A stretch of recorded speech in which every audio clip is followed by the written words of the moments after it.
11,000 litre दूध नर्मदा नदी में ऐसे ही बहा दिया गया 21 दिन के महायज्ञ के बाद अभिषेक के नाम पे। मध्य प्रदेश के सीहोर में एक तरफ जहां लोग दूध के लिए तरसते हैं, बच्चे एक गिलास दूध के लिए रो देते हैं, और यहाँ 11,000 लीटर दूध ऐसे ही बहा दिया गया।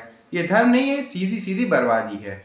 धर्म सिखाता है बांटना, ना कि बहा देना। ये दूध किसी भूखे के काम आ सकता था, किसी बच्चे की सेहत बना सकता था। और सुनो, दूध का biochemical oxygen demand raw sewage से 300 गुना ज्यादा होता है।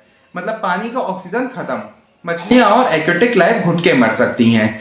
लोग इसे वेस्टफुल नहीं, सीधा सेंसलेस कह रहे हैं। जहां बच्चे दूध के लिए तरसते हैं, वहां इसका यूं बहना थप्पड़ जैसा लगता है। अब कुछ लोग बोलेंगे तुम हिंदू होके ये सब बोल रहे हो। हाँ भाई, मैं बोल रहा हूँ, इसलिए बोल रहा हूँ क्योंकि मेरा धर्म अंधा नहीं है। भगवान को श्रद्धा चाहिए, बर्बादी नहीं। इंसानियत और प्रकृति का सम्मान ही सच्चा धर्म है। और अगर भक्ति के नाम पे बर्बादी करोगे तो सवाल उठना तो लाजमी है। देखो।